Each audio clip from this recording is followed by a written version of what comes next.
Dans l'actualité de ce vendredi, la bonne nouvelle dans la lutte contre le coronavirus. Le Burkina Faso enregistre ses premiers cas de guérison. 4 personnes guéries, dont le couple pastoral Karambiri. Mais il y a malheureusement de nouveaux cas d'infection, portant à 40 le nombre de cas déclarés. La dernière prière du vendredi avant la suspension des prières dans les mosquées, malgré les risques, les fidèles musulmans sont sortis nombreux ce vendredi à la grande mosquée de Ouagadougou.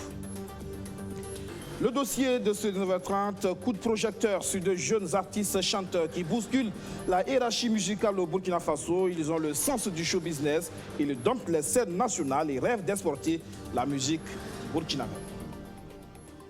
Voici pour le sommet de ce 9h30. Bonsoir et bienvenue à tous. 40 cas confirmés, 20 femmes et 20 hommes. 2 ministres du gouvernement, éducation nationale et administration territoriale annoncent avoir été infectés. C'est le nouveau bilan du coronavirus au Burkina Faso. Mais il n'y a pas que les mauvaises nouvelles. Ce vendredi, il y a aussi de bonnes. 4 cas de guérison ont été enregistrés dans le couple pastoral Karambiri.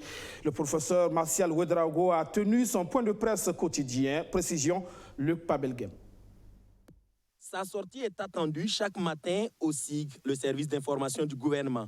Le professeur Martial Ouedraogo est le monsieur nouvelle du Covid-19 au Burkina Faso. Mais aujourd'hui, en plus des mauvaises nouvelles, il y a des bonnes. Le Burkina Faso est à 40 cas au 20 mars 2020, mais enregistre ses premières guérisons.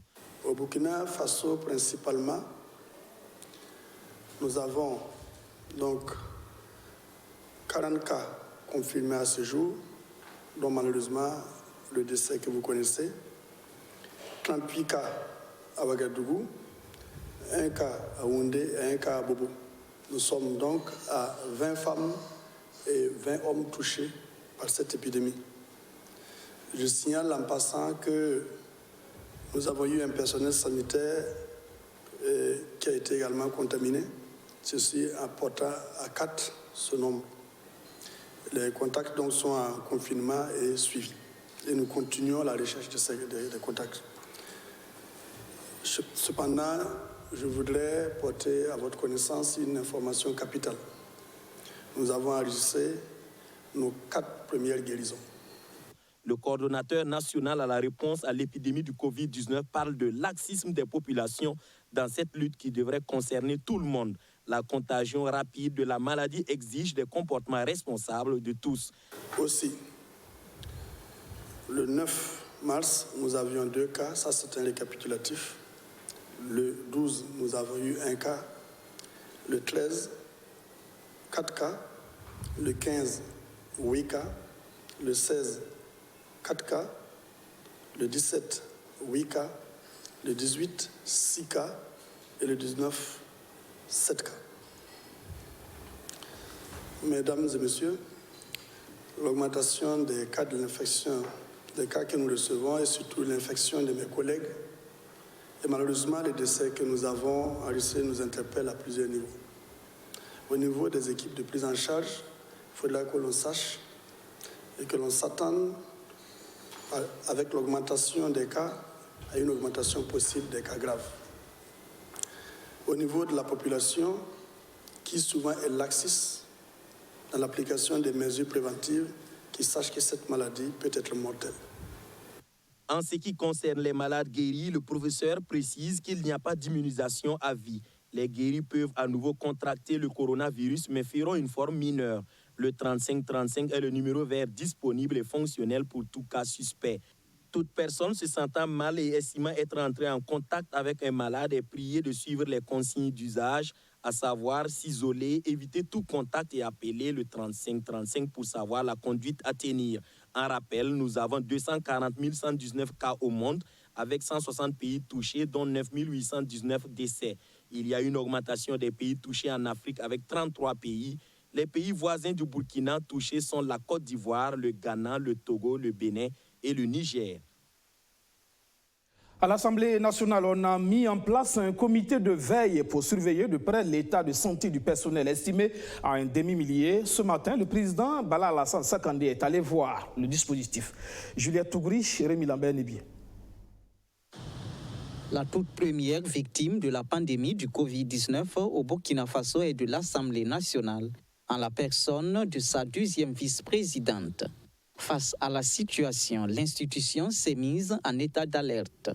Un comité de veille a été institué et 15 personnes ont été mises en confinement. Nous avons un numéro vert, nous avons informé dans le groupe tous ceux qui ont été en contact, ils se sont signalés et nous avons transmis les noms au niveau du comité national. Voilà. Oui, ils sont suivis, ils sont confinés et ils sont suivis. Et chaque jour, on suit les différentes mesures, c'est-à-dire la prise de la température et puis la détection des signes. Là. Voilà.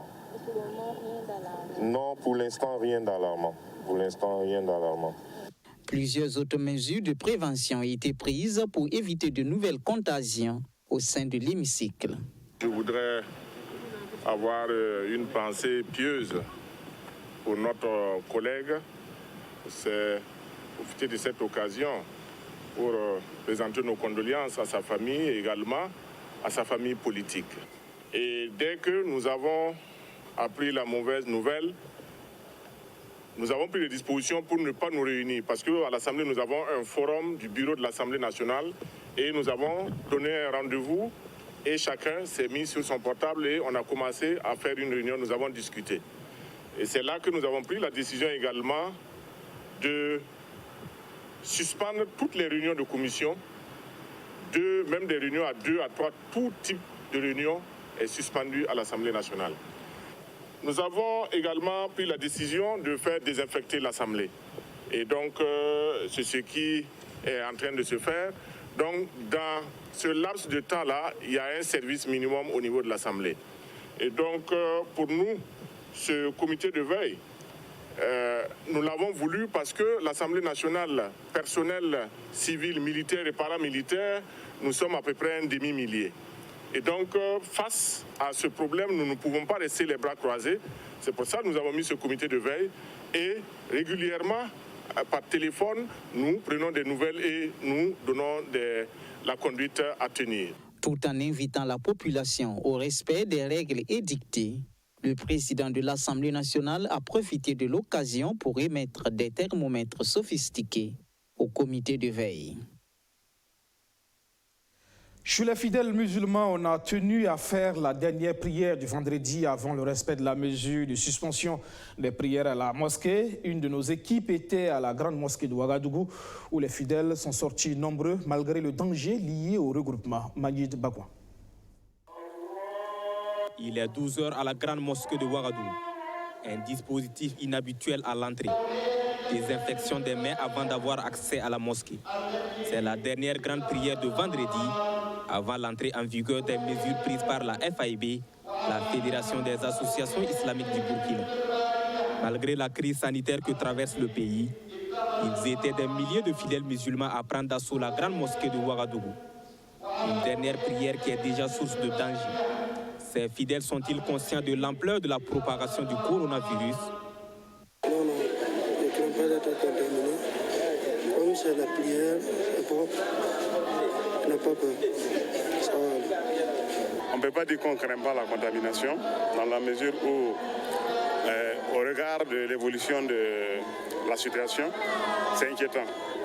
C'est inquiétant et vu les règles imposées ou bien les règles édictées par les autorités sanitaires, bon, c'est difficile pour tout le monde d'appliquer cela. C'est très difficile et vu que la population même, la compréhension est difficile.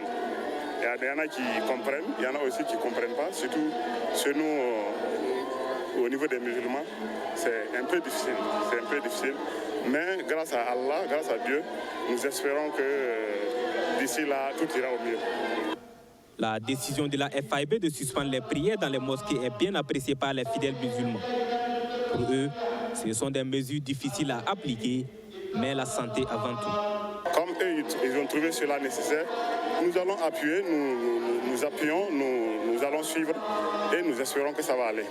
Nous espérons que ça va aller. Mais c'est avec un pincement au cœur et dire que pour une maladie, on va arrêter, suspendre de la prière de vendredi, vraiment, ça fait mal au cœur pour un fidèle. Ça fait très très mal au cœur.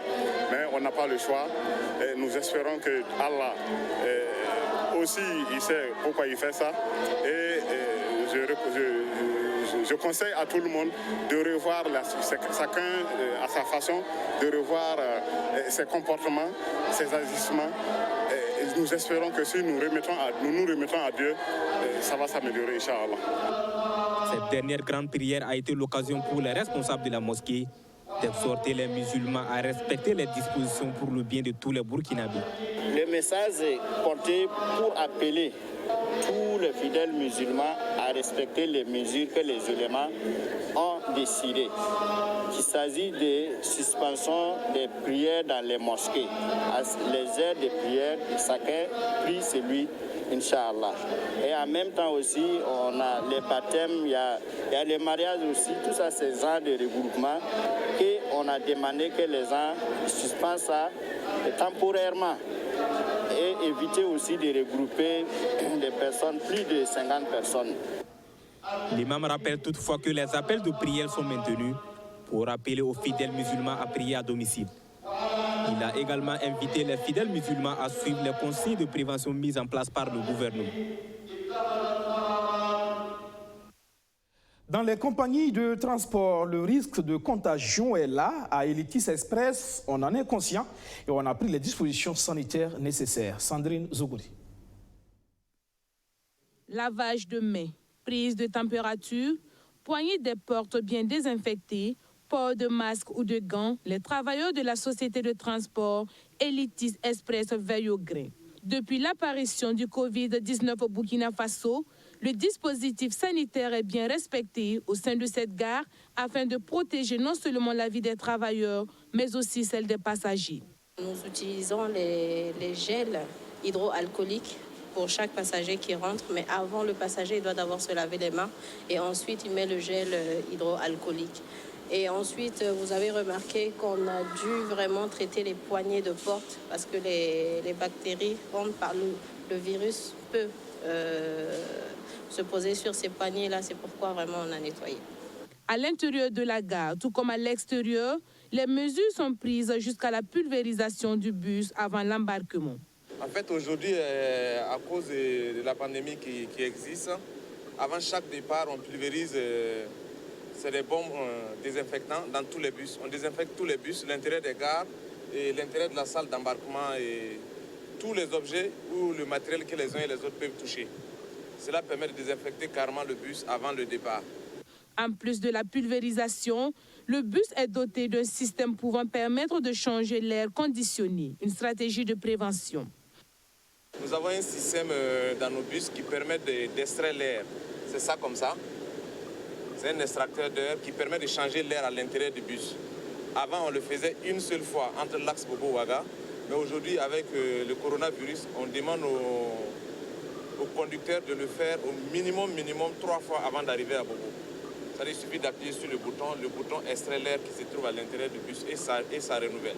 L'importance de ça, c'est que même s'il y a de l'air qui se trouve à l'intérieur du bus qui était un peu contaminé, ça permet de retirer l'air là et d'envoyer de nouvelles airs à l'intérieur du bus. Quant aux passagers, certains prennent le soin de respecter les consignes. Pour cette dame, mieux vaut prévenir que guérir. Et cette démarche de Elitis est louable. Parce que dès déjà l'accueil avec le gel désinfectant, avec la prise de la température, franchement déjà tu te sens un peu à l'aise et consciemment même toi-même tu te dois de prendre les mesures en fait. Parce que ça joue sur la conscience. Si certains suivent à la lettre les consignes données pour éviter une contagion de la maladie, d'autres par contre s'en passent. À travers cette stratégie de sensibilisation sur le Covid-19, la société de transport Elitis Express entend sauver le maximum de vies des Burkinabés. En attendant une prise de conscience collective, chez les adultes, les tout-petits donnent l'exemple. J'ai porté à cause du coronavirus. Mais qui t'a dit le problème? C'est maman. Et voilà. Les mesures gouvernementales contre la pandémie du Covid-19 suscitent toujours des critiques. Elles sont insuffisantes, juge le CIMEB, le syndicat des médecins du Burkina, qui recommande des mesures pragmatiques pour répondre rapidement à la propagation de la maladie. Alexis Belemnaba.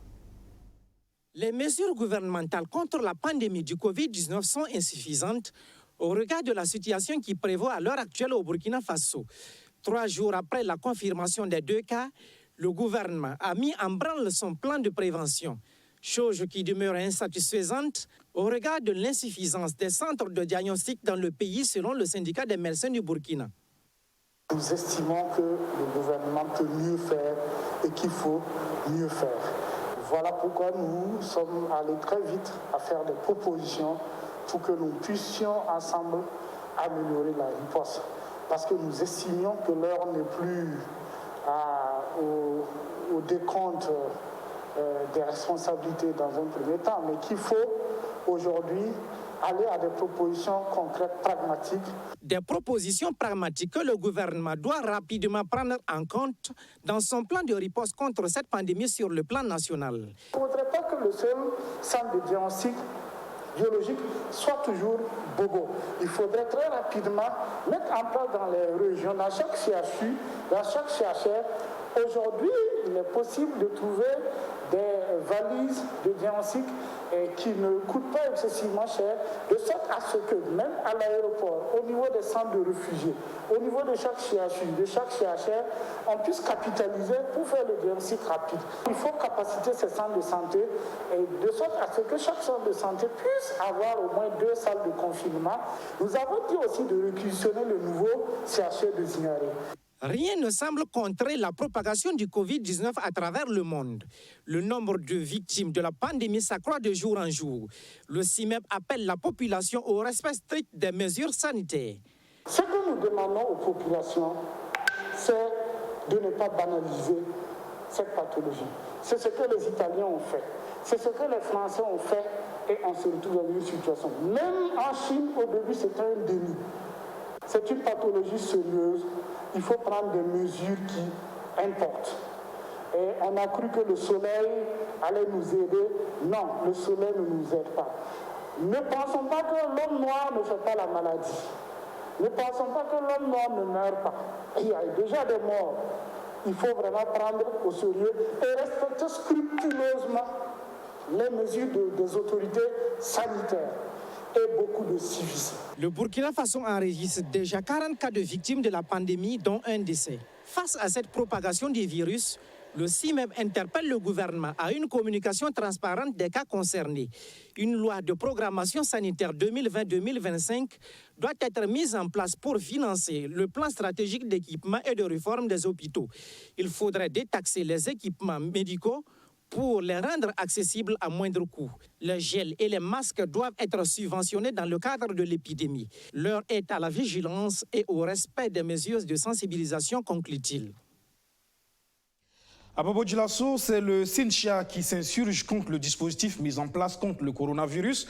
Le syndicat national des travailleurs de la santé humaine et animale pense que le personnel soignant au centre hospitalier universitaire Sourou-Sanou n'est pas prêt. La capacité de l'espace de confinement au sein du centre pourrait être trop vite dépassée. Suivons le secrétaire général de la sous-section SYNCHA du CHU Sourou-Sanou. Vous savez que notre combat quotidien au niveau de notre syndicat, c'est de travailler à ce qu'il y ait de meilleures conditions de travail. Nous avons toujours dénoncé cela. Et si aujourd'hui la question de coronavirus se pose, je pense que ça s'inscrit toujours dans ces mêmes conditions de travail. Parce que quand vous faites un tour, vous allez voir, il y a des problèmes d'infrastructure, des problèmes d'équipement. Et donc, ça fait que nous avons en tout cas une paire qui nous habite aujourd'hui. Effectivement, si aujourd'hui nous sommes amenés à prendre en charge des cas, nous disons qu'on n'est pas vraiment prêt. On n'est pas vraiment prêt, en tout cas, à faire face à cela. Donc c'est déjà une paire et on profite de cela pour toujours lancer un appel effectivement aux autorités pour qu'ils fassent vraiment des conditions de travail du personnel de santé là, vraiment. Un les motive, que ce ne soit pas souvent des discours politiques, mais qu'effectivement ils puissent traduire cela en réalité sur le terrain. C'est vrai qu'on a identifié des salles au niveau des Sourou-Sanou ici pour le confinement des cas qui seront en tout cas avérés et confirmés. Mais en tout cas à Sourou-Sanou, il faut dire que ça ne va pas suffire si on ne le souhaite pas.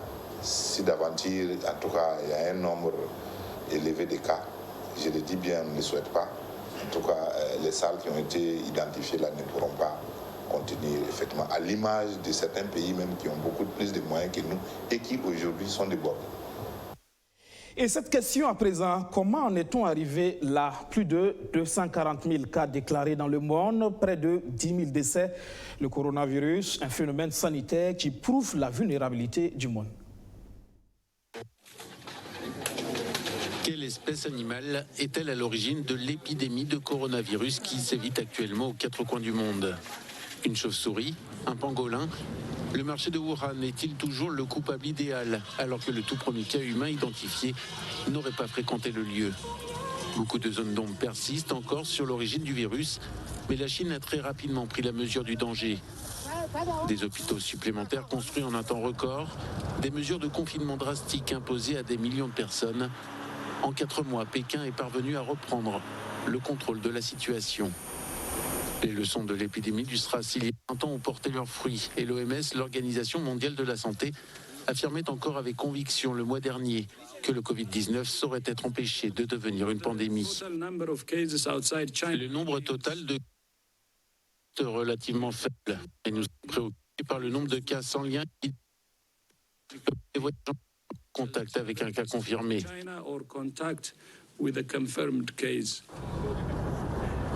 Pourtant, le virus s'est bien répandu hors de Chine, à grande vitesse, contaminant chaque continent, chaque pays, l'Europe en premier lieu.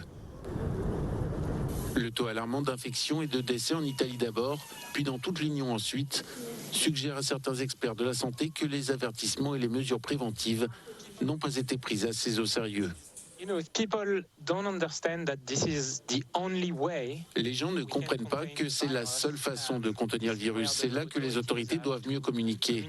Peut-être en utilisant des messages plus forts, en s'assurant qu'elles touchent toutes les générations, en ayant des messages différents pour les personnes âgées par rapport aux jeunes. Mais nous n'avons pas de vaccin, nous n'avons pas de médicaments antiviraux. Et les restrictions de voyage et d'isolement sont en fait la seule façon d'empêcher le virus de se propager. Aujourd'hui, le virus gagne encore du terrain et beaucoup se demandent si la plus grosse crise sanitaire de l'histoire moderne peut encore s'aggraver. En bref, la fin de la grève générale des travailleurs du public ce vendredi. Une rencontre bilan a eu lieu ce soir à la Bourse du Travail. Elle devra permettre d'annoncer la suite à donner au mouvement des travailleurs contre l'application de l'UTS, l'impôt unique sur les traitements et salaires, sur les primes et indemnités. Le dossier de ce 19h30, incontestablement, ils font le présent et peut-être l'avenir de la musique burkinabé. Ce sont des jeunes qui ont le talent, mais qui savent surtout ce qu'ils veulent et où ils veulent aller. Amzi, Toxa, Hugo Boss ou encore Miss Tania, l'audace, le style qui tranche et la démarche qui transgresse. Dans le showbiz burkinabé, ils cassent les codes et ils s'imposent avec des staffs aussi jeunes, discrets et efficaces. Roméo Koueta est allé à leur rencontre.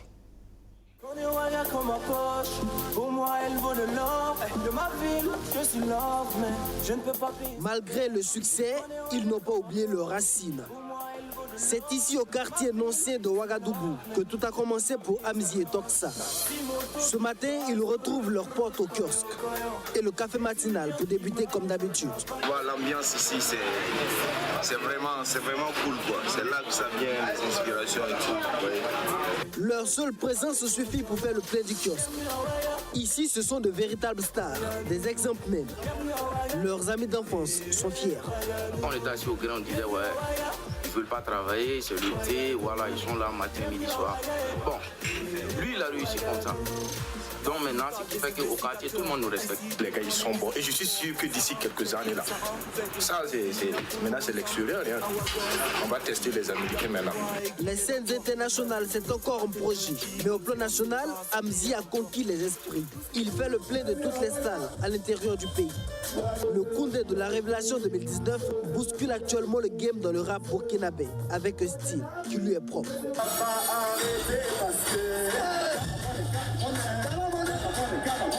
Moi, perso, je dirais que je regarde ce que les autres font et j'essaie de faire autre chose.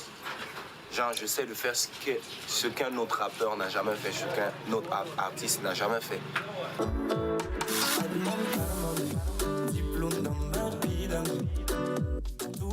Des textes digestes, des clips vidéo de qualité, des featuring bien choisis. Toujours ce petit plus pour marquer la différence. En témoigne le décor, riche en couleurs, du concert de Toxa au Sénasa le mois dernier.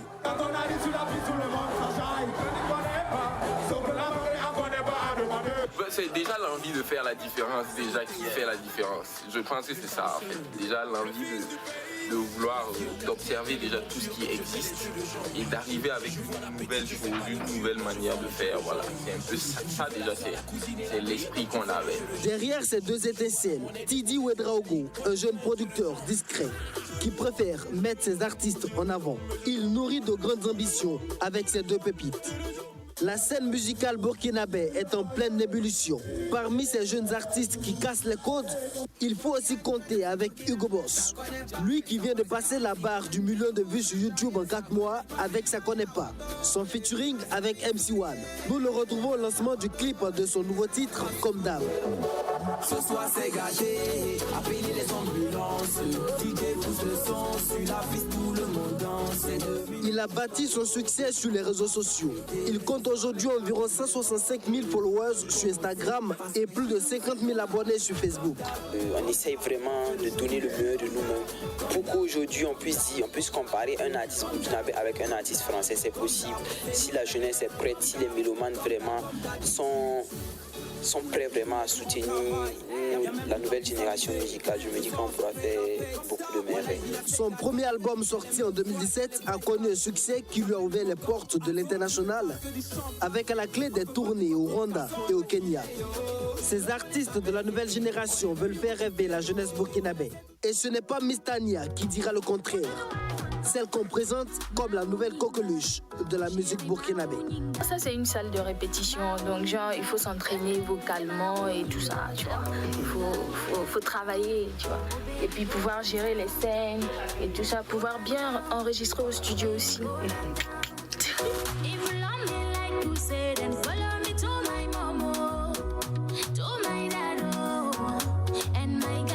Miss Tania, c'est la musique tendance, avec une influence afro-pop chantée en français, moré et anglais. Révélée en 2018, elle a su arracher sa place dans ce milieu fortement concurrentiel. Son leitmotiv, imposer la musique burkinabé à l'international. Le plan international, c'est beaucoup compliqué. Je ne sais pas si moi je vais y arriver, je ne sais pas encore, mais je sais que je vais travailler beaucoup quand même. Et j'espère aussi que mes collègues feront de même pour qu'un jour qu'on dise quand même, qu'au Burkina Faso, il y a un artiste, genre quelqu'un, les promoteurs camerounais vont s'asseoir et puis dire que ouais, il y a tel artiste là, c'est un Burkinabé, bah, on va l'inviter. Puis les Camerounais seront fiers qu'il y a telle star qui arrive et que cette star là, c'est une Burkinabé ou un Burkinabé. On le voit, cette nouvelle génération ne veut pas faire dans la dentelle. Des innovations en permanence et de l'audace. Peut-être ce qu'il manquait à la musique burkinabé pour prendre son envol. Je fais la danse, hey. Je fais la danse des gaillants et Kumpaya. C'est parti mon qui? Et voilà, des jeunes qui donnent de l'espoir dans ces contextes de pandémie. Gardons notre sérénité et suivons les mesures d'hygiène. Fin de ce 9h30. Merci de l'avoir suivi. Excellente soirée sur notre chaîne. À demain.